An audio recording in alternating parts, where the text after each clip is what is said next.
Prepare yourselves for a battle of epic proportions between two titans. Feast upon their voices and revel in their words. This is Dueling Ogres.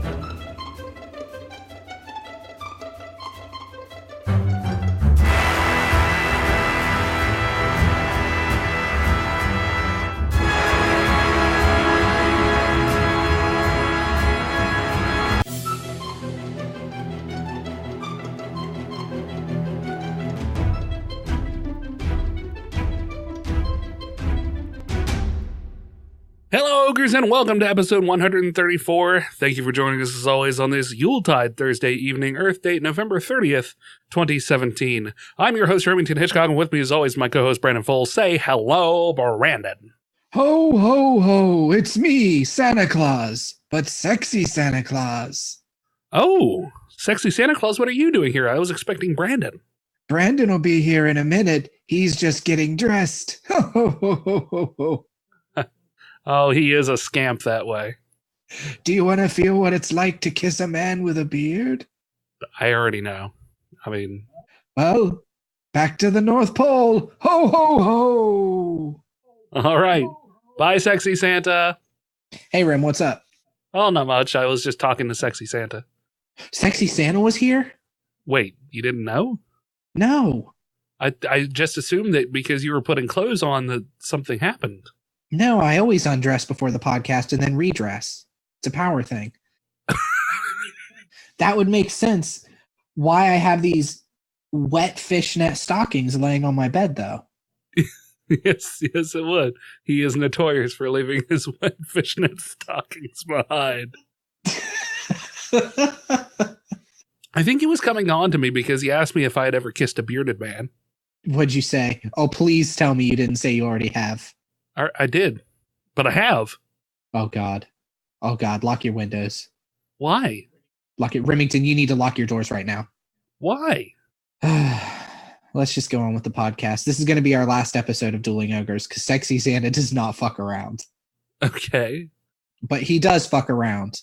I mean... But he doesn't fuck around. I didn't say that I wouldn't kiss him if he came. I mean, he's sexy. That doesn't matter. He's super sexy. That doesn't matter, Remington. You're doomed. They don't call him Sexy Santa because he's portly. So because he's a fat guy, you're not interested? No, I said they don't call him Sexy Santa because he's portly. Regular Santa is portly. Oh. Sexy Santa is like even bigger, though.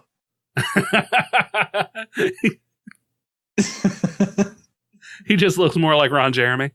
Yeah, what, you don't think big people can be sexy? See, I think all over the spectrum people can be attractive. No, as a big person, no, you're not sexy. I'm not sexy. I have seen some sexy big people. Yeah, I am not one of them.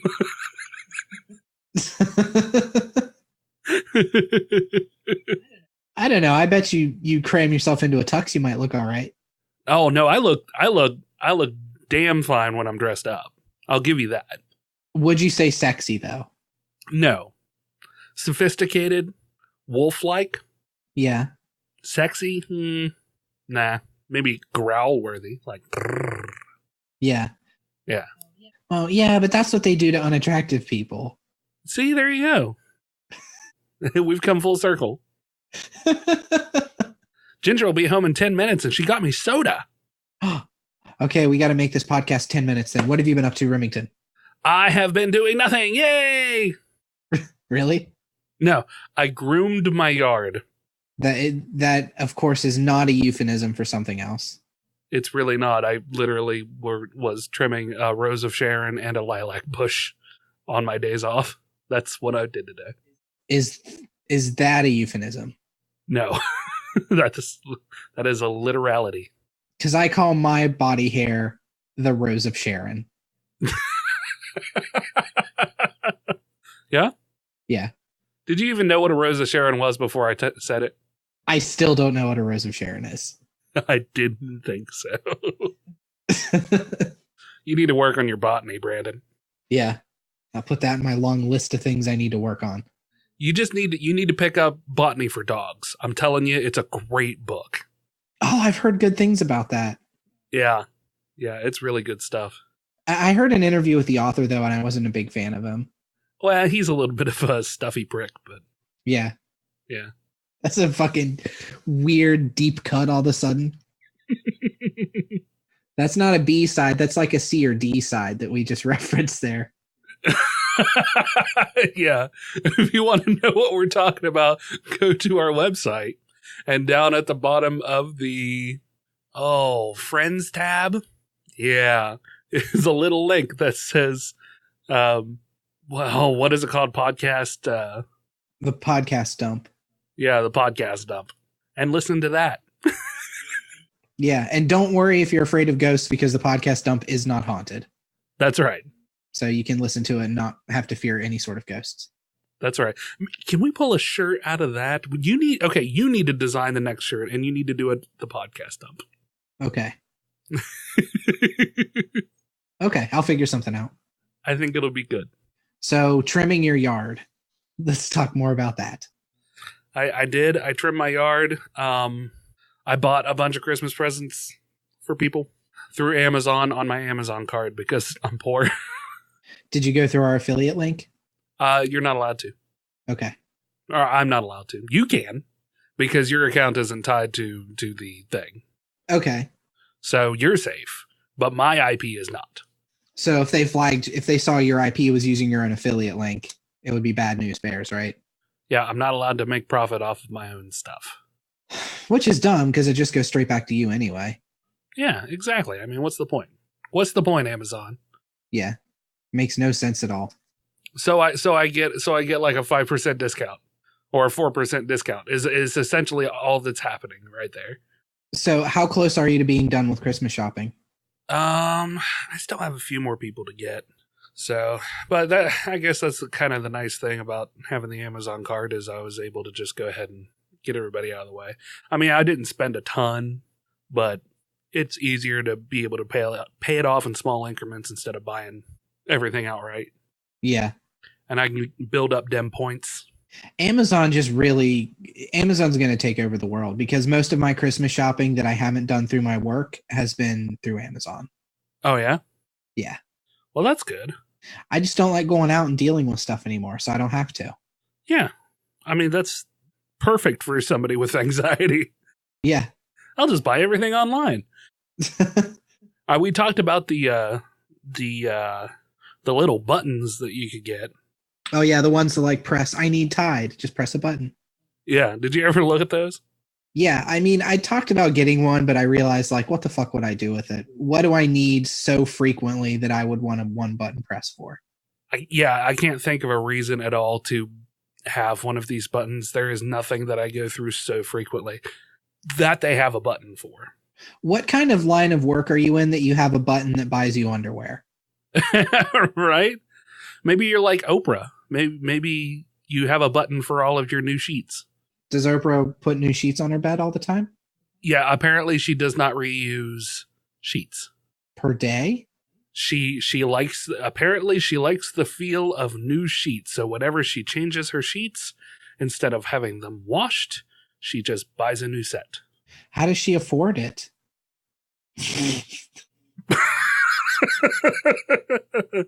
That was a hard one to say with a straight face, wasn't it? Yeah. But I mean, apparently she gives them to, the maids and gives them, I mean, they've only been used once. So, I mean, you wash them up and you have a brand new set of sheets. She needs to be careful because they could boil those things and make Oprah tea out of the juices that she leaked into them. Yeah. And then you have some sort of voodoo control. Oh my God. And then everybody would be famous. What are those buttons called, Brandon? I don't remember. The one Amazon One click, Amazon One button, the clitoris. Yes. Because nobody really has one. Yes. I feel like that joke is kind of run its course in society at this point, right? What joke? The man joke about how women don't have clitorises or you can't find it. You mean G-spots? No, clitorises. No, pretty sure it's G-spots. Clitorati. No, clitoris is a real thing that you can see and touch and feel. No, I'm aware of that. Thank you for the fucking biology lesson, but I'm aware of it. I think you're thinking of a G-spot. No, I'm the G-spot definitely doesn't exist. The clitoris is a myth. It's like, see what I mean? That joke is so derivative. Mm-hmm. That joke has been done a million times. Can we retire the joke? Is it time? I don't even know. Dash buttons. That's what they're called. I don't know why you're even. No, they're called clitorises, Remington. They're not dash buttons. No, it's called a dash button. The dash button is the anus. I just. The anus. Because you just dash in and dash back out. Also known as the Sonic the Hedgehog. I call mine the Green Hill Zone because you can get through it real fast. What the fuck happened to my podcast? You invited me on as your co-host, I think. It was your idea. Oh, somebody has to tell me how many times I've said that or something similar. What the fuck has happened to the bug? I feel like it's at least once an episode. I don't know if it's once an episode, but it's pretty close. I want to see what buttons I think you can get them for anything. are available for Dash. Can you? From what I read before, yeah. Bath tissue. Do they have the bath tissue that I use? That might be the only thing that I would get a Dash button for. Toilet paper? Yes. Okay, so there's the toilet paper that I use. The Quilted Northern Ultra Soft and Strong. The 48 double rolls. Oh my gosh, you can add to your Dash buttons. See my Dash buttons. I found a website where I searched up Dash buttons to find some information. Yeah. And there's a blog that teaches you about Dash buttons called the Dash Button Dudes. Huh. The Dash button dudes? Yeah. That's weird. Yeah. I now have 2 Dash buttons that I've added, but I've not bought physical buttons. This is making for some thrilling listening, I'm sure. I know, everybody's like, why the fuck, guys? Do you have anything important to talk about? Why are you guys both Amazoning Dash buttons right now? Do you have anything important to talk about? The answer to that question is no, listeners. We don't have anything important to talk about. What have you been up to, Brandon? There's actually quite a bit of, not quite a bit, but a couple good meaty stories we can sink our lips onto. Yeah, just suck the marrow right out of them. Suck the marrow of the stories. Yeah. I haven't really been into a whole lot, honestly. I've talked about it a little bit with anxiety and like working on meditating and stuff, but I've just hit like a new level. It's crazy. Like I can barely go, if I'm not going to work, like I can barely go outside anymore. It's just like out of nowhere. But are you still trying to meditate and push through things? I mean, or are you just... Yeah, no, I haven't given up. It's just like a backslide. Yeah. It feels like.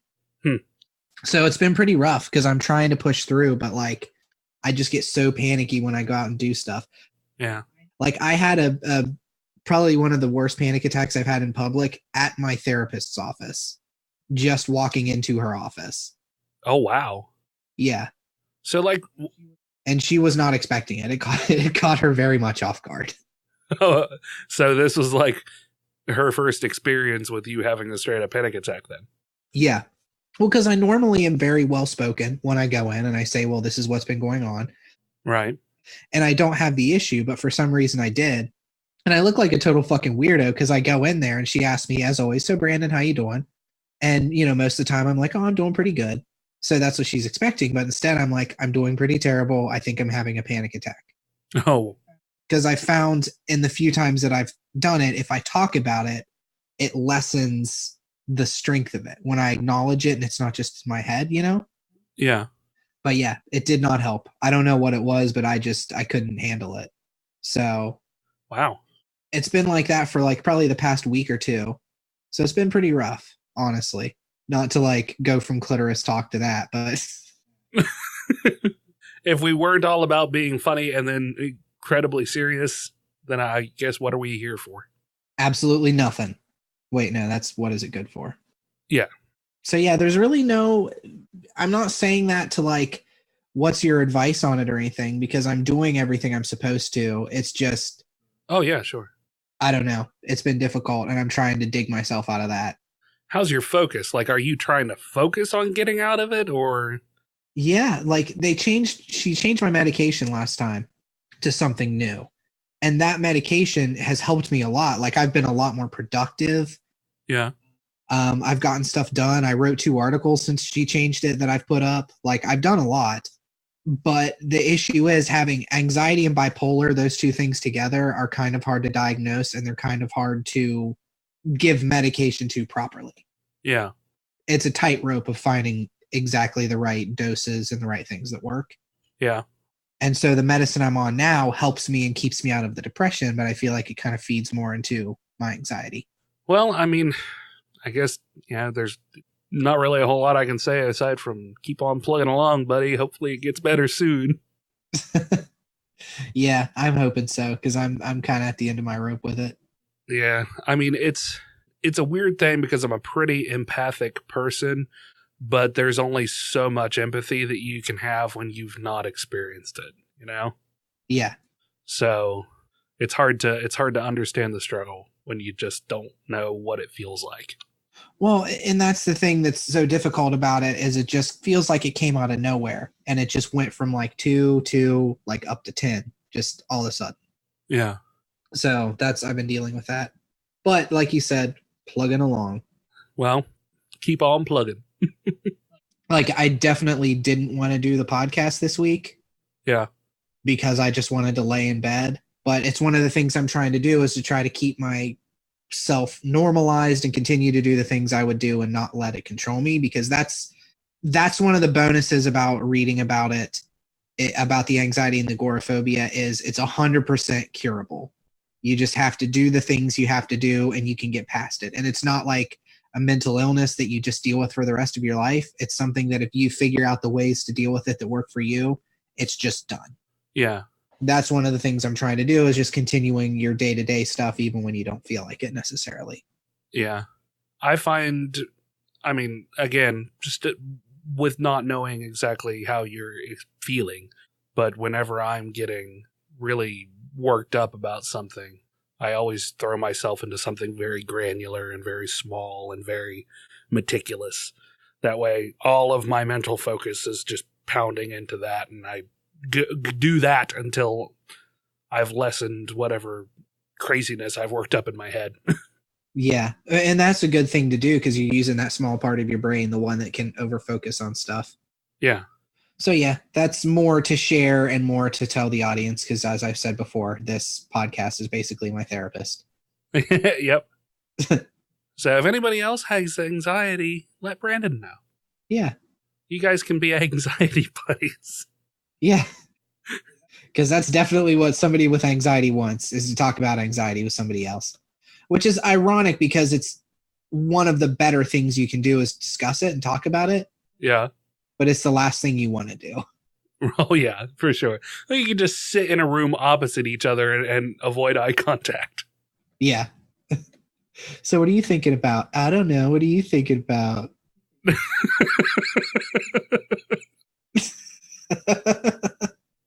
Oh. So that's that. Do you want to get into some stories? Yep. Not an awkward transition at all. So what are you thinking about? You're looking very John. They Might Be Giants John today. Which one? Keyboard John? Yeah. Or guitarist John? Keyboard John. How so? Flansburgh, right? Because of my mouth? No, it's the flip of the hair. I think Flansburgh. Is that right? John Linnell is the guitarist. Right. Johnny Hoffa. John Wayne Gacy. Yes. Yeah, John Flansburgh. Yes. I found it the same time you did. Man, They Might Be Giants was formed in 1982. 1 year before I was born. Yeah. That's crazy. I love them so much. Yeah, I wanted to join their membership, their super secret member group. Yeah. But it's like $200 to join. Oh, wow. But you get like early access to all of their new songs. You get a couple of their albums on vinyl. You get a couple t-shirts. Yeah. Like, it's worth it, but I can't really justify dropping $200 on it. Yeah, understandable. They'll be playing in the Newport Music Hall in Columbus, February 8th on Thursday, 8 p.m. Yeah. Boston in Suffolk County. They had a tour recently where, because bands are doing these things where they tour and just play one album. Yeah. They were doing their Flood tour last year. Oh, I think you told me about that. Did you go? No. Okay. No, they weren't playing remotely near here. It was pretty much all West Coast. I gotcha. Bummer. I'm more of a fan of Apollo 18 anyway, Yeah, that's true. between the two albums. I liked Flood. Flood's good. I own it on vinyl. Not to brag, but I own Flood on vinyl, so You elitist prick. I play. It sounds so much better. It just, I don't know, the sound quality just sounds so much better on my record player. You just feel the soul. You hear the mistakes, man. Hold on. Sorry, I'm sucking my own dick. It's hard to talk. Oh, it's fine. It sounds just so. This is an especially vulgar episode of Dueling Ogres. Yeah. Dueling Ogres at night, X-rated. You're Boobs. after hours. Virginas. Breasts. Penises. Testimicles. So, Remington, speaking of testimicles, Disney has been in talks to buy 21st Century Fox for a while.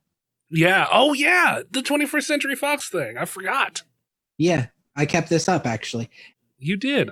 And it looks like it's going to go through. It's from everything that's been coming out news-wise, I feel like it's leaking so people aren't surprised by it. Yeah. Because I keep seeing, like, they're in talks to do it. Are they going to do it? I don't know. They're in talks to do it again. That's crazy. And here's why it would be such a big deal for Disney. If they were to buy 21st Century Fox, what they would be buying is just the movie leg of Fox. They wouldn't control Fox News or any of the other shit. Right. They would stand to gain the X-Men and Fantastic Four brands, so they could fold those back into their Marvel Cinematic Universe. Which would be great. They would get Avatar, rights to Avatar, which the new Avatar movie is going to be coming out at some point. Avatar World is just being built at Disney right now. Wait, is this Avatar? James Cameron's Avatar, not Avatar Airbender. Gotcha. Okay. FX, the channel. Yeah. The big one, they have the rights to all Star Wars except the original 1977 film. Uh-huh. So they would also gain the rights to the original 1977 Star Wars. So would they get FXX? I assume they would get all the FX. So they'd get Sunny? Yeah. That would be weird. Yeah. Because as it stands right now, as far as Star Wars goes, they can't, if they were to put out a box set, they couldn't have A New Hope on the box set. Ah, okay. So you're looking at 2020 whenever Star Wars 9 comes out. And at that point, they'd be dumb to not put out a box set of all 9 movies. And they can't with Star Wars, with A New Hope, until they acquire this. Well, I guess they'd better just spend billions of dollars and buy Fox. And it's something, I read all this, I got all this information from a Forbes article, which we'll link in the show notes. Okay. And it seems like it's kind of mutually beneficial for both of them. And Fox has just as much to gain from selling this stuff as Disney does, because they would still get a kickback on some of this stuff. I don't understand how it works exactly. Sure. Well, there's many properties that are tied up in what could be happening here. Some of those, I'm sure, are proprietary properties, and it would make sense for them to still get a kickback out of the deal from certain properties if Disney chose to do something with them. Yeah. So, I mean, it might be a stipulation where it's like we get 1% of sales from anything that you don't use, or 0.5%, just if you decide not to use something just because you don't want to pay us to use it because it was originally a Fox property. So I don't know. I don't pretend to know. Well, actually, I take that back. I am pretending to know how these things work. Yeah, you are specifically very, very much pretending. Dictionary definition, pretending to know. Yeah. But I don't know how these things work, so I would assume that would be something. Avatar is a huge acquisition, or will be. It is, but at the same time, like, Avatar is dated as far as movies go now. Oh, yeah. It was still one of the highest selling movies of all time, and they're building Avatar World. Yeah. And there's a new Avatar movie coming out, like I said. I just don't know about... I don't give a shit about Avatar. I did not care for the movie that much. I mean, I thought it was an okay movie, but I wasn't super impressed by it. Yeah, exactly. I didn't watch the movie and think, frowny face, I don't like this. It was a good movie, but it was just like, it was a good movie. That was it. But people lost their shit over it. Yeah, I don't know. That's weird. Well, didn't it come out the same time as 3D? Wasn't that one of the big pushes is you could see Avatar in 3D? Yeah, I think so. And they made it to be in 3D? I think so. But still, I mean, people don't have 3D in their house, so why is it still a thing? I don't know. Like I said, I would rather watch Avatar. Like Aang and Appa and... Yeah.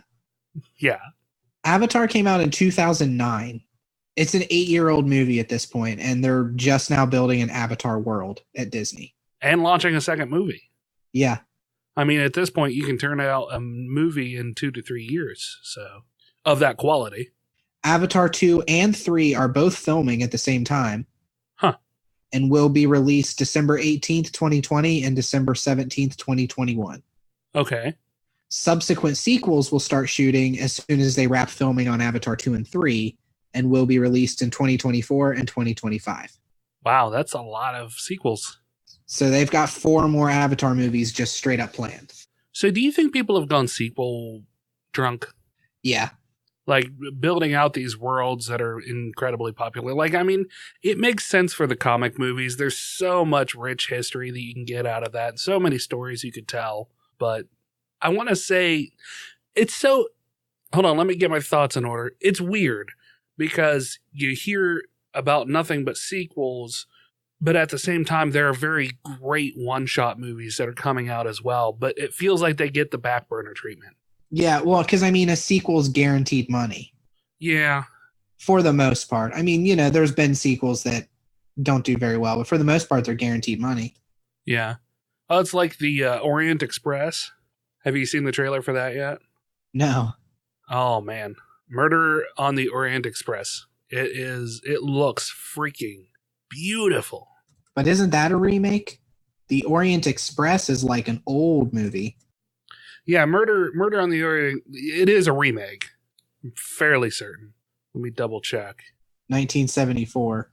So I guess not as old as I thought. Well, it's still 40 years old.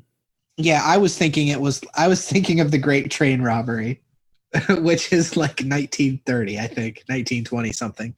There was a movie called Orient Express in 1934, and then Murder on the Orient Express in 1974. Okay. So I wasn't totally off. So you were not totally wrong. Haha. Oh, it's an Agatha Christie book. Yeah. You know, I knew nothing about Agatha Christie or the main character, Hercule Poirot. I'm probably butchering his name. But I picked up for Xbox a game called Agatha Christie's ABCs of Murder. Yeah. And it's like you play as Hercule, and there's a murderer and I think it's got to be based off of a book, but he's killing people in alphabetical order, and he's sending you letters, and you have to go and investigate and figure out how they were killed and all that. Oh, that's cool. And it's a really fun game. Huh. And Hercule Poirot is a total dick. Yeah. If the game is how he is as a character, he's a complete dick. Like you literally in this game get points if you do shitty stuff the way he would. Yeah. You get ego points. Nice. So that's all I know about him. But, you know, I've been learning French, as I've mentioned many, many times now. So I'm playing the game in French with English subtitles to try to get used to hearing it. Yeah. Which works because Hercule is a French character. Yeah, yeah. So it really gets his shitty Frenchness across. Just when you thought you couldn't be shittier, now you have a French accent. Oh. Ah, poop. That will never stop being old. So Murder on the Orient Express, you were saying, is something new as opposed to a sequel. Well, no, I mean, it's a remake, but it's not a sequel, yes. Yeah. And it looks really good. It's got Daisy Ridley in it, too. Are we just out of ideas? No, I don't think we're out of ideas. But I think that Hollywood, especially lately, has tended to err on the side of nostalgia and just general knowledge of a thing. Like, everybody knows who Agatha Christie is. Everybody's heard of the Orient Express at some point. Yeah, but is Agatha Christie selling tickets? Like, are people like, oh shit, it's an Agatha Christie movie? No, but Daisy Ridley is selling tickets, and Johnny Depp is selling tickets, and what is his name? Kenneth Branagh. Kenneth Branagh is playing or sells tickets. So I mean, I don't have a problem so much with them making remakes of old movies, because you're seeing people who you want to be seeing on the screen, who've been making their name. Dame Judi Dench is in it, you know? I mean, yeah. And these are people that you go to see their movies because you enjoy their acting. They're good at their craft. We finally sat down to watch the Harry Potter in America. Fantastic Beasts? Yes, Fantastic Beasts. We finally sat down and... What'd you think of it? Huh? What'd you think of that? I thought it was good. And then at the very end, Johnny Depp is the bad guy. Yeah. And I thought that was just... Spoiler. Yeah, I thought it was just weird. Yeah, that really fucking came out of nowhere. Yeah, it was like all of a sudden, boop, I'm Johnny Depp. I really enjoyed the movie, and I have a hard time sitting down and watching a movie and not getting distracted by phone or getting another drink or something like that, you know?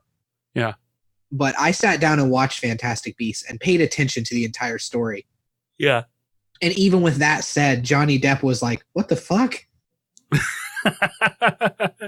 He's just Johnny Depp now? But Johnny Depp with stupid prosthetics on? You kind of forget about the guy who, whatever that character's name is, I forget now, but he's like... Grindelwald? Yeah, Ringwald. He's referenced early on in the movie, and then you slowly forget about him. Grindelwald, that's right. Yeah. But you slowly forget about him as the movie traipses on. Like, I don't know if the book is the same way or if they continue to reference him, but I felt that I lost track of Grindelwald until all of a sudden I was like, oh, okay, I know what's happening. Okay, the book Fantastic Beasts is like 40 pages long. Oh, really? And it's basically a monster manual of monsters in the Harry Potter world. Like, the character Grindelwald is talked about in the original Harry Potter books as like the super duper evil wizard before Voldemort. Right, yeah. And then the guy, because J.K. Rowling put out Fantastic Beasts and Where to Find Them as like this little compendium you could pick up to go along with the Harry Potter books to just read about dragons. Okay. And the main character of the movie is who she put out the book under the author's name. Gotcha. So, but yeah, they're pulling 4 movies out of a book that's 40 pages long. Well, I mean, and that's fine, you know, because the book itself, as you said, was just a monster compendium. So yeah, that's not the story. The story is behind the fellow who wrote the book, quote unquote. When I read that they were making so many Fantastic Beasts movies, I was like, are you fucking kidding me, really? And then I watched the movie, and I'm all for it. I really dug the movie. See, now that being said, I think that the first movie wrapped up very nicely. I don't really know what else you could get out of it. More beasts that are fantastical? Yeah, but at the same time, the focus really wasn't on the beasts so much. Yeah, it really wasn't. It was, we got to catch him, but no, I don't know. There were a lot of scenes of him and how much he loved his beasts. Yeah, but it was less about the beasts and more about just the the hunt for said beasts and then the interaction that he had with the people who were around him. So, I mean, I guess to that end, you could probably spin some more tales out of it. But, I mean, we had a love interest. We had a quirky sidekick. We had the oppressive autocracy. Yeah. I don't know if that's the actual word that I should use for that, but or bureaucracy, even. Mageocracy? Mageocracy, yeah. So, I mean, I don't know where else you could go. You kind of hit all the high points right there. Boop, boop, boop. Yeah, and didn't he finish his book at the end too? Didn't he like finish his book and was like, I'll send you a copy? Yeah. Yeah. Yeah, and I feel like movies have this problem where they know they're going to make sequels to it. You have to keep raising the stakes in a sequel. You can't have like Avengers where the aliens are coming to attack the world, and then in the next movie it's like, oh no, the aliens are coming to attack fucking Idaho. Yeah. Like, you have to keep raising the stakes. And the stakes in this one already, they destroyed half of fucking New York. Yeah. So, like, where do you go? They destroy half the world. It's just, they raised the bar. They set the bar so high already for what the bad guy is going to do. Yeah. Granted, I mean, Grindelwald was like Wizard Hitler. So, the only thing that I could see is if we go from having just the single character whose name I can't even remember. Yeah. I can't remember it either. Beastly. Beastmaster McGuiderton. Beastmaster McGuiderton, yeah. Yeah. So, I mean, we have Beastmaster McGuiderton. I mean, is he just going to make a perfect mage army like Harry Potter did to take on Grindelwald? Like, is Grindelwald going to make his sole purpose in life killing Beast Guy McGuiberton? I already forgot what I called him. I want there to be a moment where Grindelwald confronts Beast Guy McGuiberton, and suddenly Beast Guy looks at him and just kind of shakes his head and is like, wait a minute, are you Johnny Depp? What are you doing in the 40s? No, I'm Grindelwald. That's my patented Johnny Depp. I mean, are they going to tie? Because it was like 1930 something, right? Yeah. If I remember correctly. So are they just going to tie the First World War into it? I mean, the First World War was caused by Hoozleblocks. The Hoozleblocks were hired by Grindelwald to kill the, who was it that was the catalyst for the start of the World War? He was a baron or something like that. Archduke Franz Ferdinand? Yeah. Thank you. The Duke. I knew it was something like that. He was an Archduke, Remington. Archduke. Which means that he's the nemesis of the regular Duke. Yes. Damn you, Archduke. Ah! You've foiled my plans for the last time. Here are some Grindelblocks. You duked all over my plans again. Oh, this is stupid. We're stupid. All right, so do you want to hear more Disney news or do you want to hear James Cameron news? I mean, because I can spin either one out of the story I just told. Let's talk about James Cameron news. That way, when you talk about the Disney news, we can play off of Star Wars. Sounds good, because it is Star Wars related. Okay. So one of the big things when people talk about Titanic is the end of Titanic and how Jack and Rose could have both shared that door that she was floating on. You know what I'm talking about? Yes. Apparently, James Cameron has been asked that question a lot. Yeah. And he finally answered it definitively to Vanity Fair. And he was kind of a dick about the whole thing. Well, the more I read about James Cameron, it seems like he's just kind of a dick. Yes. I mean, if you look at him, you kind of get, I don't know if I want to have a drink with him because he's probably a mean drunk. But yeah, he kind of has that dickish feel. Like, I don't know if I'd want to approach him and call him James. I'd probably call him Mr. Cameron. Mr. Cameron. I'd call him Jimmy. Call him Jim. I bet he'd hate that. Yeah, as opposed to James Gunn, I could probably go up to James Gunn and call him James or call him Papa. Yeah. So James Cameron had what he had to say when asked why Jack died He said the answer is very simple because it says on page 147 of the script that Jack dies. Cool, James. Okay. Yeah. He continues, had he lived, the ending of the film would have been meaningless. The film is about death and separation. He had to die. So whether it was that or whether a smokestack fell on him, he was going down. It's called art. Things happen for artistic reasons, not for physics reasons. What a fucking prick. I mean, to be fair, this question has been pushed at him for many, many years now. Oh, and I get sick of seeing people talking about it too. Yeah, wouldn't you be a little salty if somebody asked you the same question over and over again? Oh my God, words. Over and over and over again? Yeah. Yeah, but I don't know. I feel like I'm going to nominate James Cameron for fuck shit of the week. I mean, if you want. Yeah, we'll see. You're not really on board with it. I feel like this is a mutual thing. I feel for the guy because that is one of those stupid fucking things that people just grab a hold of. And it's just like, why? Why are you grabbing? Why do you care? Like, what do you want him to do? Fucking go back in digitally and remaster it to where there's fucking half of a thing? I mean, just shut up. He did go back in and digitally remaster the constellations, so they were correct. Who gives a fuck? I mean, that's fair. At least that's accurate. What? Just imagine. Space is never changing. It's the same ending, but then he just reverses Jack floating down, and then somebody like clearly just puts lip sync over him of like, actually, Rose, I'm perfectly fine. Yeah. Later that year, Jack died of syphilis. Totally unrelated. Completely unrelated. It's called art. Things happen for artistic reasons, not for physics reasons. I'm James Cameron. Suck a dick. That's what I imagine James Cameron sounds like. Yeah. So, I mean, I don't know. I can't get behind him being fuck shit of the week, but if you want to give it to him, I mean, it's your thing.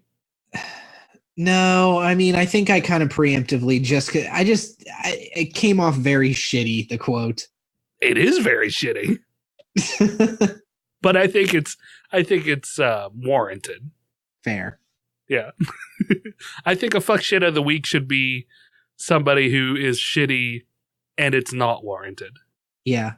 Okay. So now we're setting boundaries on fuck shit of the week, which I'm good with. Okay. Unwarranted fuck shittery. Yes. Okay. We're not cool with unwarranted fuck shittery. So we could argue whether his response was warranted, although after talking to you, I feel like I'm more on the side that it was warranted. Yeah. Because I'm sick of seeing that all the time. It's fucking every time there's a list of like things in movies, top 5 things in movies that don't make sense. Or even when you see somebody posting online who thinks they're clever and is like, why didn't Jack die? There's enough room. It's art. Things happen for artistic reasons. Not physics. Damn, I'm right there with James. Yep, you are. See, if we would have continued down that road, you would have had to have been called a fuck shit too. I know. I would have had to name myself fuck shit of the week. Exactly. So do you have a story you want to jump to? Or do you want me to go with my other one? No, I can roll in. Literally. So Nissan has dropped some sweet, sweet whips that you can see pictures of. Whips. For our older listeners, whips means vehicles, specifically cars. Yes. I think the whips is perfectly fine for our older listeners because they're about our age. And anyway. No, I'm talking to like the grandmas that are listening. Yeah, there are a lot of those. The cool grandmas. Anyway, we'll post a link down in the description below as well to look at these vehicles. But the 2017 LA Auto Show, Nissan released 3 Star Wars The Last Jedi themed vehicles. And if you go to the Nissan website, you can actually kind of build your own flavored vehicles. You can pick different colors of 4 different vehicles and do your wheel wells and lighting on the interior and different interior designs and kind of build your own themed Star Wars themed Nissan. But at the auto show, they went all out unveiling 6 cars that were inspired by the upcoming film. There was a Nissan Maxima, 2018 Nissan Maxima, that was styled to look like Kylo Ren's TIE silencer. So in the pictures, you see it's got these almost interceptor-like wings that are jutting out from the side of it and over top, and the wheel. They look really cool, I have to say. And then over top of the rims, they have this like flat, matte black hubcap. It looks like it has like battle damage and scarring. And on the back of it, it has the exhaust ports, like the red glowing exhaust ports for the ion drive, I assume. So these things are definitely not street legal, right? No, these are not street legal. These are car show. This is straight up car show stuff that we're seeing right here. But so I mean, they're not even concept cars really. They're just made specifically for the show. They have a TIE Fighter one where the windshield is shaped in that iconic circular dome pattern that you'd see on a TIE Fighter. I'm not super impressed with the TIE Fighter one, to be honest. Yeah. Yeah, the X-Wing one I liked because it stands out so stark, the fact that it has the cross X wings. Yeah. So this one is modeled after Poe Dameron's X-Wing fighter. It has a BB-8 on the top of it. I don't know if you actually saw that or not. Yeah. Because you can kind of almost lose it, and there are a couple of pictures where it's not on the top there. So I don't know if they actually had it to where it would motorize and move up and down. It's completely within the realm of possibility. The back of it, the exhausts on that, you get that red and purple glow going. Super, super awesome looking. So yeah, I thought that, you and I both aren't exactly car people, but I could get behind some Star Wars themed Nissans for sure. Oh yeah, and I would think going to a car show with Star Wars themed cars would be really cool. Yeah. And I'm not a car show person at all. So yeah, that's all I had for that. I just thought they were cool and I wanted to share it with people. Okay. Well, go to the show notes and look at the pictures. It's kind of hard to describe exactly how cool they look without you going and seeing them. Yeah. Yeah. So if you're listening, click on the link and go check them out. Especially the Poe Dameron one. It's got a lot of like scuffs and stuff for the battle damage and the space travel damage. And it just, I love it. It looks real cool. It looks weathered and beaten. Yeah. So my last bit of Star Wars news I have here, and this is a kind of a mark against Disney, I guess, maybe. Disney is taking the highest percentage cut that a studio has ever taken from movie theaters showing The Last Jedi. Okay, like how much? Disney is taking 65% of all sales for The Last Jedi for the first 4 weeks. Wow. And you have to show it on your biggest screen for those 4 weeks. If you move it off of your biggest screen because like, hey, 2 weeks in, nobody's seeing Last Jedi, I want to play new movie, they up it to 70% of the take. Holy shit. Yeah. I mean, are they thinking that it's not going to do well? It's fucking Star Wars. No, they know it's going to do well. That's why they're taking more of a cut. That's ridiculous. I can't even believe that they're allowed to do that. Although, here's the thing. Apparently, the average cut is 64%. Okay. So, Disney's only 1% higher. Yeah, but upping that another 5%, I mean... If you don't show it on your biggest screen, yeah.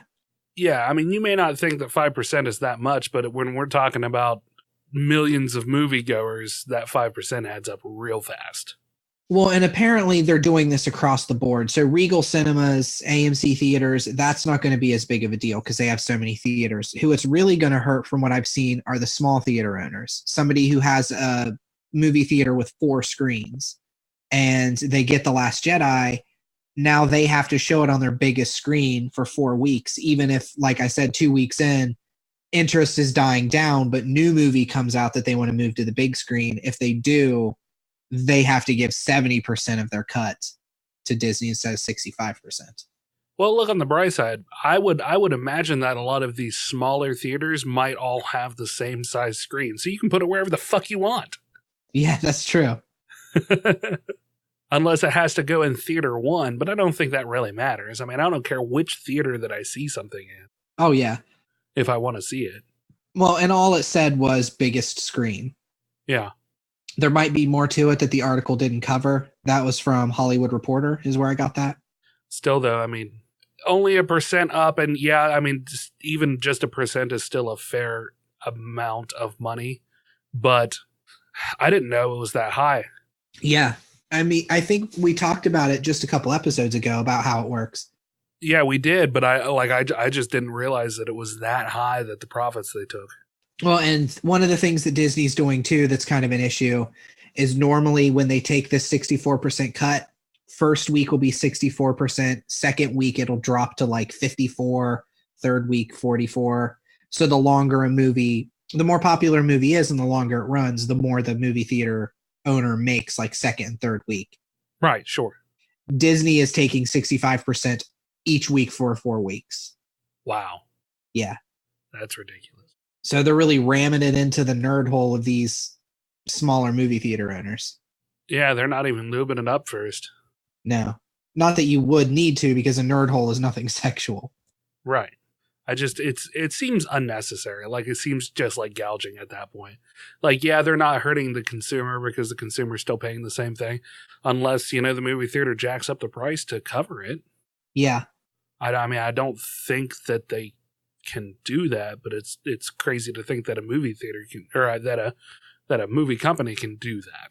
Like, you would think that there would be a cap or something that they wouldn't be allowed to go over. But at the same time, I guess there wouldn't be necessarily, because without the movie at all, or without one movie, you could lose other movies. I don't know. I'm just spitballing.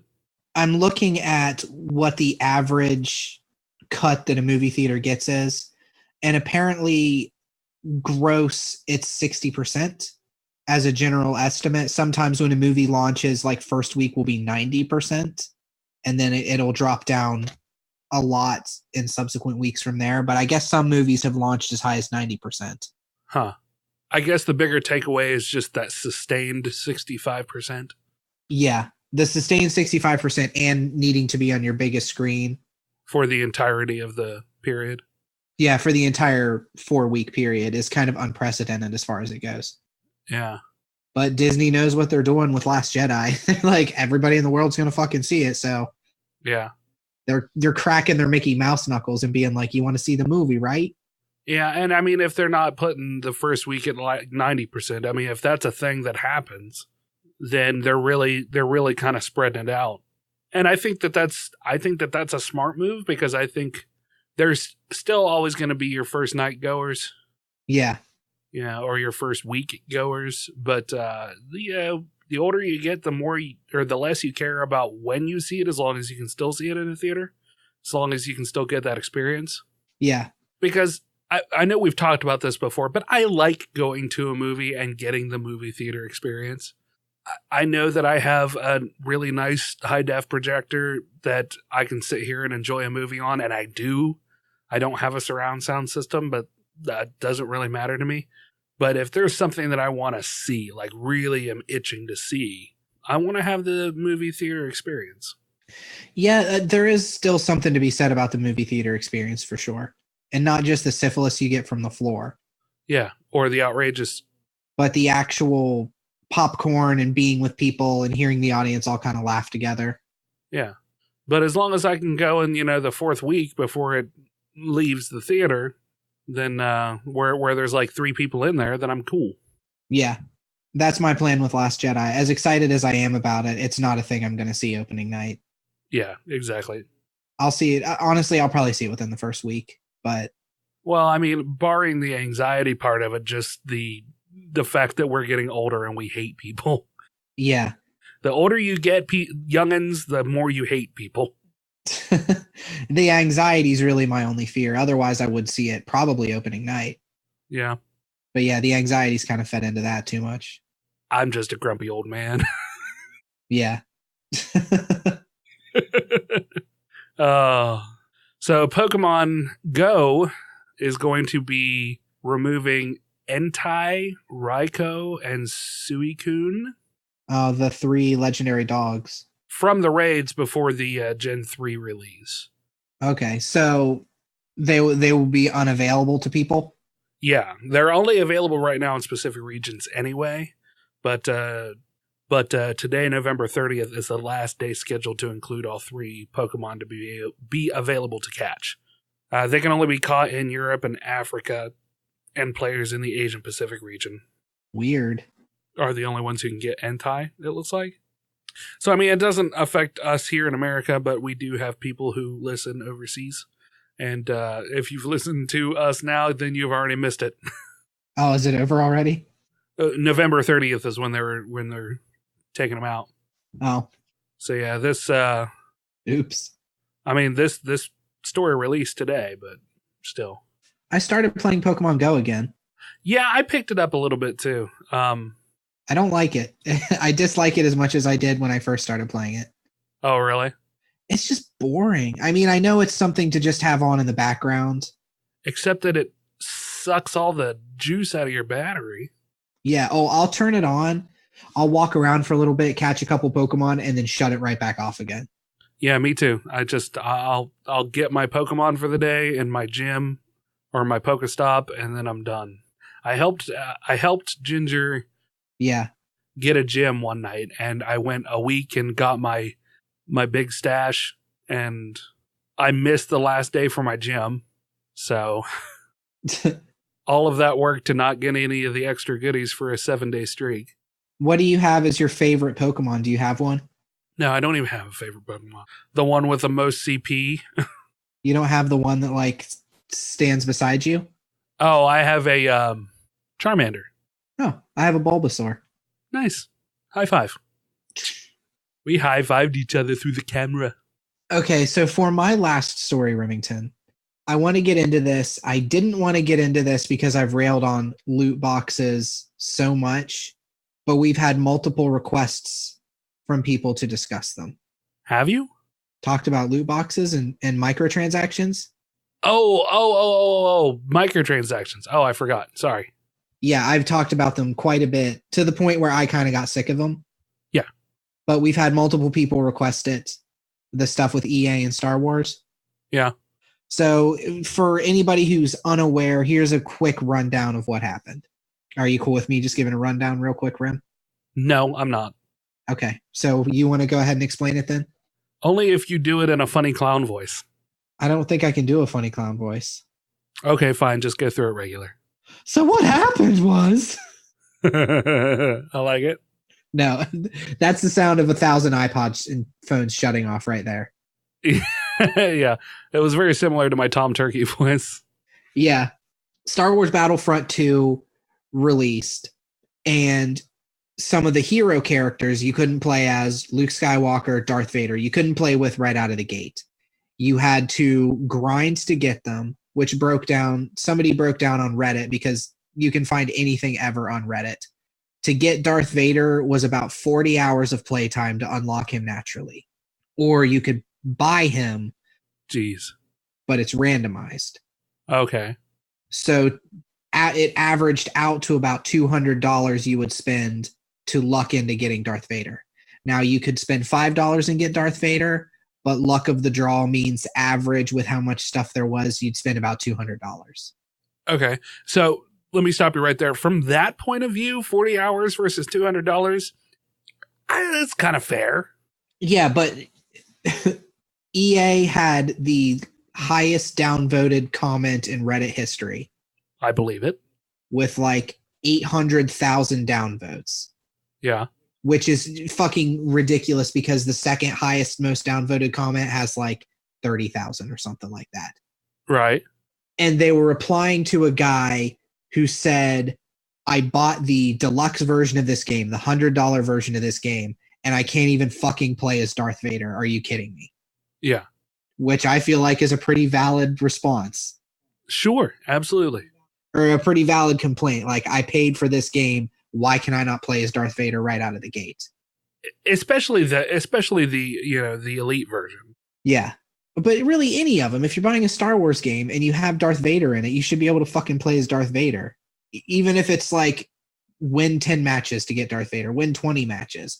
It's just where does it stop being 40 hours versus $200? They're punishing you. They're punishing you for not spending money. Or spending the time, yeah. Yeah, is what it is. Okay, so let me stop you there just for a split second again. I understand the outcry, for sure. I'm not 100% on board with it's a Star Wars game that features Darth Vader, so why can't I play as Darth Vader?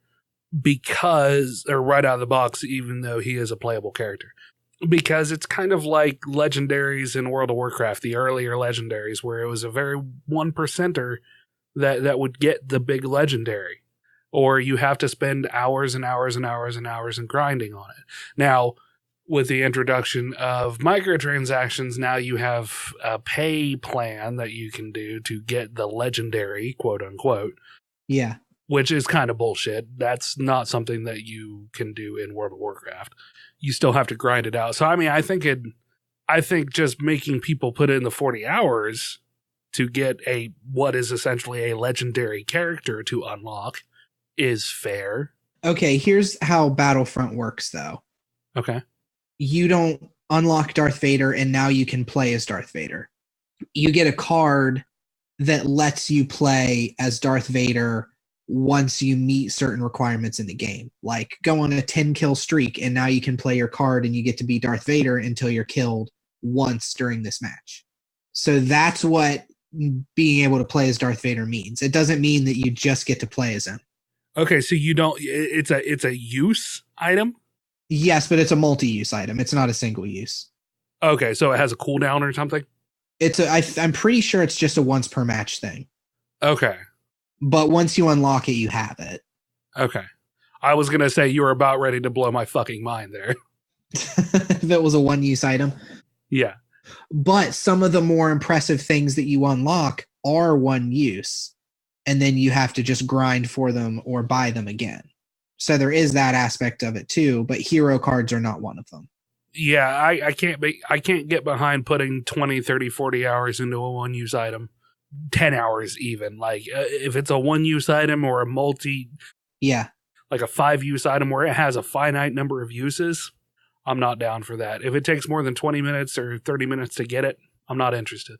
Yeah, exactly. And a lot of people, sales of Battlefront 2 have dropped a lot because of this. Well, EA stocks plummeted. Yeah. Well, and here's part of the reason. In the UK, they were so egregious with the way these loot boxes for these microtransactions worked that the UK started to investigate them for gambling. Yeah.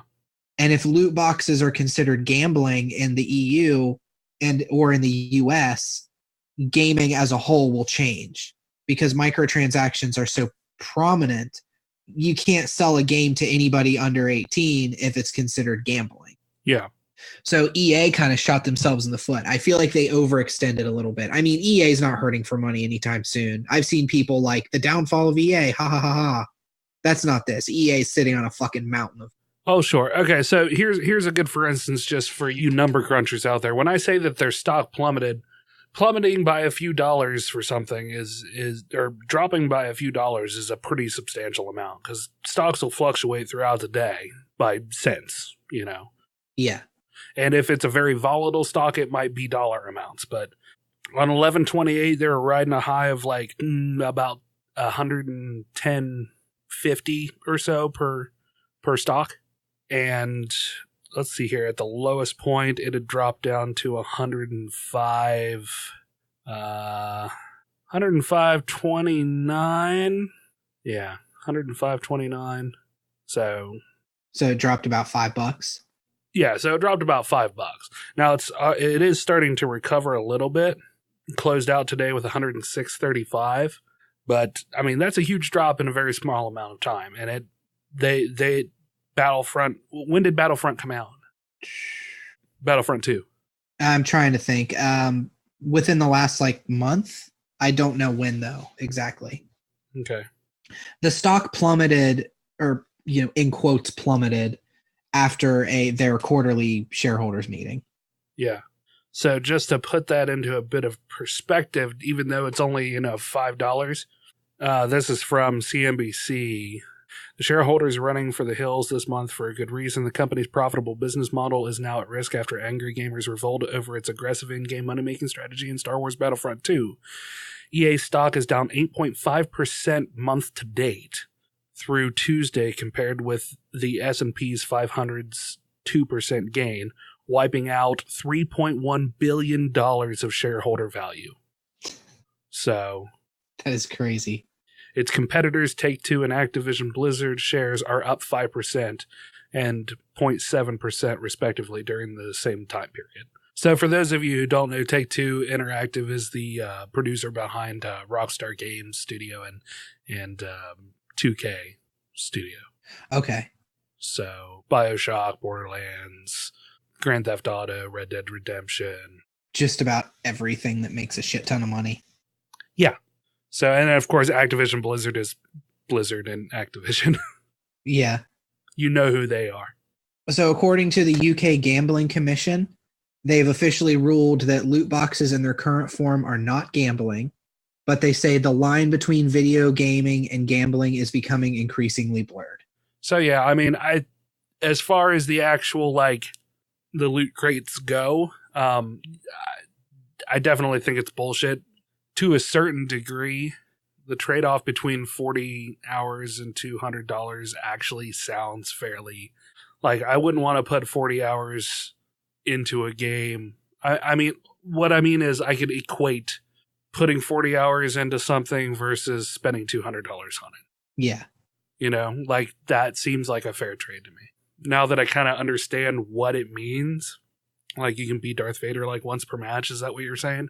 Yeah, as far as I know, it's once per match. Okay. I mean, that sounds a little eh. So, I don't know. Is there a storyline that goes along with Battlefront 2? Or it has a single-player mode. It's a very short single-player campaign. I've heard it's maybe 6 to 8 hours. Okay. That's fairly lame, too. Yeah, but the first one was only online. Yeah. So, and I mean, as much as I disagree with it, there's a good chance I will pick up Battlefront 2 at some point. I'll pick it up used because I would like to play this campaign. I've heard the campaign's good. Yeah. And even then, Battlefront 2 is getting great reviews outside of the loot box stuff. Right. So it's a good game by all accounts. They just really kind of fucked it up. Yeah, it's not really the game so much as it is just the EA still trying to find their hand with microtransactions. Like, Boogie preaches about microtransactions a lot. One of my favorite YouTubers, Jim Sterling, talks about microtransactions a lot also. Yeah. And I think at this point, to a certain degree, they're a necessary evil. I don't think they're necessary, but they're here. It's something that's going to be here. They're not going anywhere. I do think that they're kind of necessary because it used to be with games that it was a single player game or multiplayer was done with your friends in the same room with you. Yeah. Now we have all of these continuing costs of keeping servers running, fixing bugs, fixing exploits. You know, you have to keep these people on staff to take care of these problems or to do maintenance, you know, to flush caches and all of that sort of thing. So having... Yeah, and then on top of that, not just the maintenance side of it, but being able to introduce new content to a game to keep it fresh. So I think that that's fair when you've already designed out a game. Now, this is barring the fact that they're putting out unfinished games nowadays. Mm-hmm.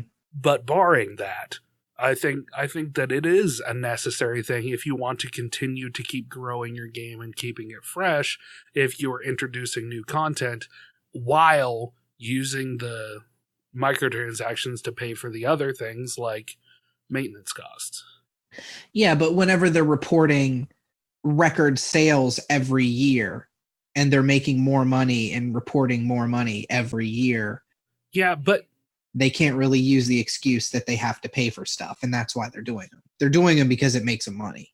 Yeah, but you got to keep in mind, like, that's the problem where people stop. Like, they hear how much money they brought in, but how much of that money did go back into the company? Like, that's the question you got to ask. You got to figure out. I mean, it's not like everybody just made a blue more $1 million. I mean, in some cases it is, but you have to follow it through. You can't just stop it. They made $3.8 billion more than they did last year. You know what I mean? Like, you have to look at the wider picture. Sounds like you're sucking a corporate dick, Rim. So, if you have any questions or comments or you'd like to hear yourself on air, you can call us at 978-DU Ogres. That's 978-386-4737. Well, thank you for our sponsor, EA Sports, and EA, it's in the game. all of your money is in the game. It's in your mouth. Let me pull up shout-outs real quick. So since we are actually closing out on the show, Brandon's looking up shout-outs right now. You can also reach us on Twitter at Dueling Ogres, email us at duelingogres@gmail.com, or leave a comment on the Facebook page. Larry commented not so much on the episode, Nega Larry, but he wanted to know if, and this is kind of speaking along the corporate lines. I just thought it would be a funny tie-in. Okay. Nega Larry asked us, Yo Gabba Gabba, will you have a link to buy a bundle of holding on your website, or is that only for the monthly subscription bundle? Which is, bundle of holding is actually a different website that's not affiliated with Humble Bundle. So I told him, no, unless you want to write an article about it, because they don't pay me. But I think it's fair to at least give the website a shout out. I think that's cool. I'm down with that. Yeah, sure. Shout out everybody. I got a big bag of shout outs, Rim. We've got some we can spare. So if you're interested in any kind of, it looks like they focus on indie style board games and RPGs. So it looks like their main thing is Dying Earth Complete, and complete is spelled incorrectly. I'm sure there's a reason for it that I don't understand. I know literally nothing about it, but you can buy the Essentials collection for $18.95 or the Complete with an EA collection for it's like $37.44, and they kind of, it looks like they maybe have step ups or something like that. They're running a deal that runs for another 10 days or so. So it's bundleofholding.com if you are a RPG player or a tabletop role-playing gamer of any sorts. Maybe you know what I'm talking about. I've never heard of it. Larry might know. Apparently complete, spelled with EAT, means highly skilled and accomplished in all aspects, complete or total. Oh, interesting. Well, I have learned something today. So have I. So have I. So yeah, go check out their website. I don't mind doing a shout out just for the sake of shouting something. We had one comment on our last episode, which I kind of expected since it was a little bit of a departure with us traveling to New York and stuff, which was interesting with my anxiety. I had no problem going to a Broadway play. Right. And then riding a handsome cab around City Park, but you know. Well, it was because you had me there to hold you. Yeah. And rest in peace, that hobo. I don't want to get into what happened in that hotel room, but. Yeah. Needless to say, we reenacted Game of Thrones. Yes. Viscount Terry W. Irvin on our last episode said, interesting break from the regular show. Maybe make visiting a play in New York an annual event. I could see that possibly happening. Yeah. And he says, I suspect Dueling Ogres is good without a Snapchat account. Yeah. I mean, if anybody wants to be our social media liaison, I will teach you everything that I know, and you can just do a better job than me. Yeah. The requirements for this is an internet connection, the ability to work different social medias, and no life. Yeah, no life is a must. Yes. So if you want to do that, you can send me an email to duelingogres@gmail.com. And that's all we had as far as shout-outs go. Well, that's good. I'm glad that we only had one shout-out. Me too. I get so tired reading all of our shout-outs. Yeah. I was really hoping for more. I put a lot of work into that. Yeah, I know. I was hoping for some comments on the play too, but you know, what are you going to do? It's just like the commercials we did. Yeah. Only Viscount Terry W.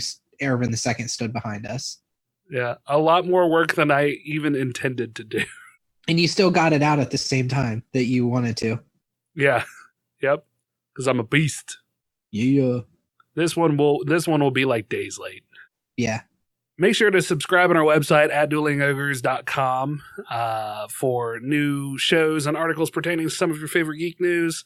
There's a little subscribe on the side. You can put in your email. I won't spam you. I promise. Pinky promise. You can go over to the website, click on the BAZAAR, It's got a bunch of cute little t-shirts that you can buy. And all through the end of the year, I am running 15% off. So if you don't feel like getting Brandon and I a Christmas present, you can head on over there and just buy a shirt. Yeah, buy yourself a shirt. They're nice. Something to cover your meat sacks. Kind of channeling Bender. Yeah. A little bit. Cover your meat sack. Yeah, I wanted to clarify because that could be taken a lot of different ways. I'm channeling Bender. That's fine. Let it be taken in whatever way. Whatever meat sack you want covered, cover it. Yeah, with one of our beautiful Dueling Ogre shirts.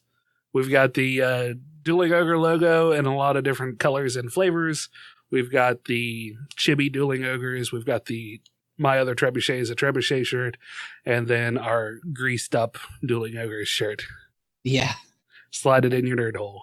Yep. Disgust your friends and family with that shirt. Still my favorite.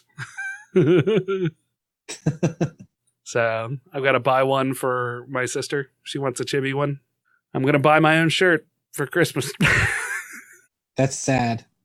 Yeah, it is. In a way, it's sad. Yep.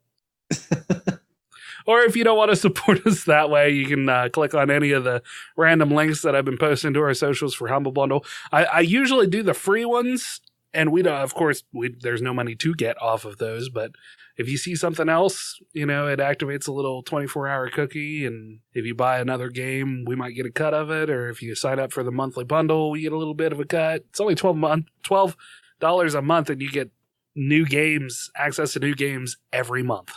Yeah, it's a good deal. It's like Netflix, but for games. Yeah. And Humble Bundle is all DRM free, which means that once you buy it, you get to keep it no matter what. Exactly. That's what I was going to say. Only it's better than Netflix because if you stop your subscription, you still get to keep everything that you got. Yeah. I've actually been playing a game I picked up on Humble Bundle. It's not on sale right now, but I grabbed it. It's called Under Rail, and it's like a old style Baldur's Gate RPG, but it's post-apocalyptic and it takes place in a railway station. Okay. You get picked up and you're living with this community, and they send you out into the caves to try to work your way into the community more. Kind of like, hey, you can stay with us, but prove yourself by going and killing some shit. I've been picking up the freebie stuff, just adding it to my Steam account. Yeah. Just keeping adding them on. Dude, it's addictive. It's addictive once you start adding stuff to your Steam account. Yeah, that'll be my new game. One of these days I'll get around to actually playing one of them. Yeah. In the meantime, you can just stare. That's the fun of a Steam library. Exactly. Look at all the books that I have that I never read. I've read them once. And finally, be sure to leave a 5-star review on the iTunes or find us on YouTube, iHeartRadio, or nearly anywhere else you can find a podcast. Yep. That is the end of the show. It is. We're done. And I think it was a good one. I hope you guys enjoyed it. Yes. That was a weird thing for us to say. I don't know why I said that. So have fun setting up all your Christmas decorations, deformations. Your Christmas deformations. Kill me. if that's the holiday that you're into. If not, happy. We'll see you again here in a week or two. Unless net neutrality fails, and then you won't ever hear from us again, because God knows the ISPs aren't going to carry us. Well, you'll just have to go to the dark web. We made this joke already, Brandon. I'm just reminding people about net neutrality. Write your congressman. Net neutrality. Keep the net neutral. Perfect. So until next week. You fucking sold it.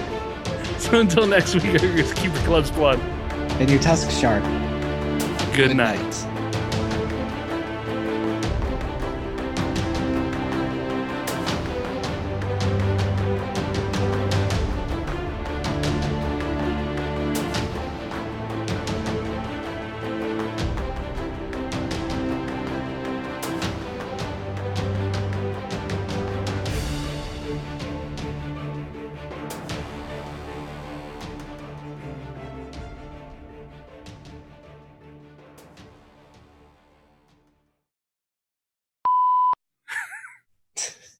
It was making me laugh the most because you kept flipping your hat while you were saying it. Nutribabble. Nutribabble. Keep ya net Nutribabble. Nutribabble, hey. Ah. All right, I'm going to order dinner and go to bed. All right, have a good night. All right, good night. Goodbye. Get yourself a sweet Madonna dressed in rhinestone sitting on a pedestal of abalone shell. Hey, Brandon. Yeah. Sponsored by Sriracha. Sriracha. Sriracha. It's pretty hot. It's got a cock on it. Oh, Remington. Sriracha. You and your cocks. It bothers me that it's spelled Sriracha and everybody calls it Sriracha. Are you supposed to pronounce the R? I don't think so. Sriracha. I don't think so. I mean, it's awkward as fuck if you do. Yeah. Sriracha. Sriracha. Sriracha. I can hear myself in feedback as I talk. What? Why? And I hate it. Why, Brandon? Why, Brandon? I don't know. It's weird. Okay, now it stopped. Huh? I can't hear myself anymore. How about now? No. No? Nope. Okay. I'm good. We're good? Yep. You're good? Yeah. I'm good. We good like beans and cornbread. Beans and cornbread. Beans and cornbread. That sounds really good right now. Beans and cornbread had a fight. Beans and cornbread out of sight. Beans and cornbread. Yep. That's how the song goes. I did it. I did a song. You did it. I'm proud of you. One of these days you'll be a real boy. I'm a real boy. I'm a real asshole.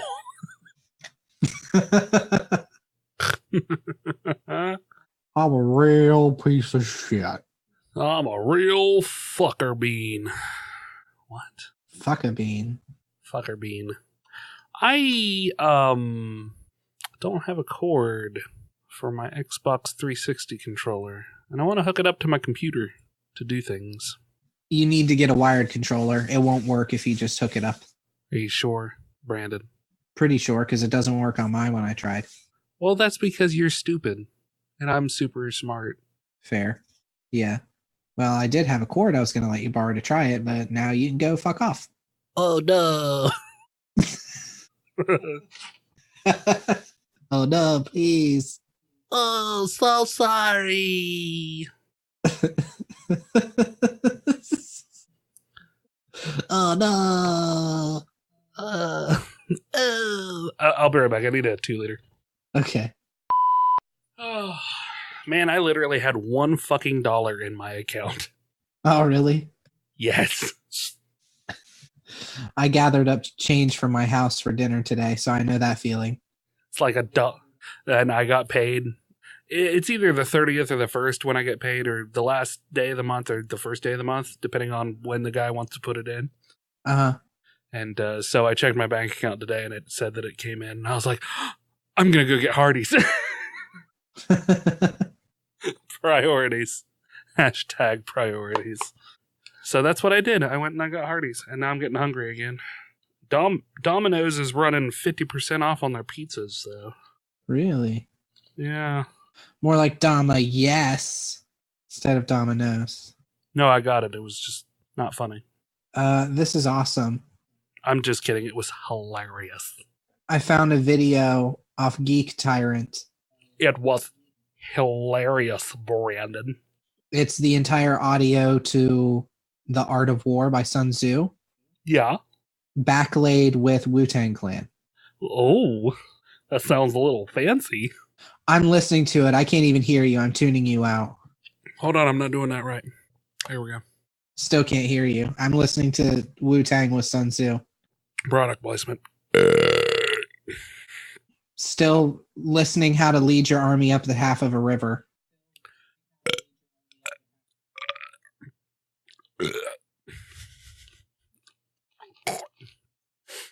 Have you started recording? Yeah. So that's all of that. You just getting ready to almost vomit is going to be recorded for posterity, for your future children. for posteriors. Remington. It's a butt joke.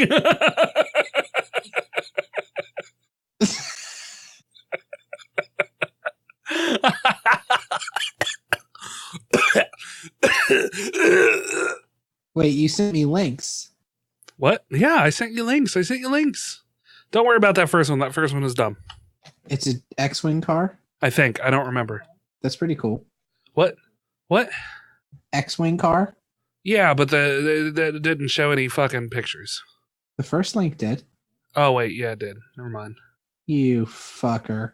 But the first link you can design your own, get your colors and shit. But the auto blog one has like, they're all decked out with wings and stuff. Yeah. Yeah, and they're pretty sweet. Those are awesome. They're pretty sweet. I'm not going to lie, Brandon. They're probably the coolest thing I've seen. I don't even like cars, but if it looks like a spaceship, I'm down. If it looks like a spaceship, I'm down. I can get right behind it. Oh. Right in the cockpit. Oh, right in the cockpit. Climb right in. The third one is supposed to look like a TIE fighter. It's inspired by a TIE fighter. And the front end of it, it's like picture 29 on the auto blog one. And like the windshield has the circular cockpit. The circular what? Cockpit. The what? Cockpit. What's so funny about the word cockpit? Pit makes me laugh. Can we start this thing? No. Yes, probably. Let me mute my phone and tell Ginger. The fact that you would even have it unmuted on the day we're recording is insulting. I wasn't sure if we were recording today. I'm not sure that you're recording. I am recording. Hmm. Starting Poocast. And I spelled it just like that. Poocast. Poocast. Okay. Need a script because I don't Okay. have that shit memorized yet. This will probably be another short one because I don't really have much of anything. That's fair. What the fuck are you beeping at? Shut the bitch up. Hey, podcast. Let's do stuff. Have I done Yuletide? I don't know, but I don't ever really pay attention to what you do. Yuletide's fair, right? Yeah. It's now the Christmas season, I guess. I have a bunch of Christmas gifts right here behind me. Ooh, crystal growing. Nothing here is for you. Ooh, empty kickstart. Ooh, Yours isn't coming yet. paper towels. I got you and Kevin. Ooh, snot. I got you and Kevin a similar thing Uh-huh. in function, but the designs are different. Sex doll? Huh? Sex doll? Yeah. Because you're... Okay. I burped. Shh. Don't tell anybody.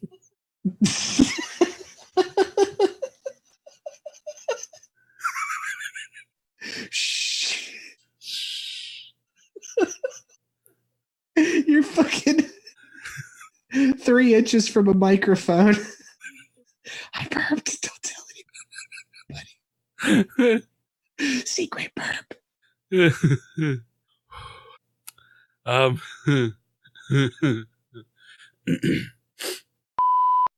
Make sure to subscribe on our Hold on, let me do that again. Fuck.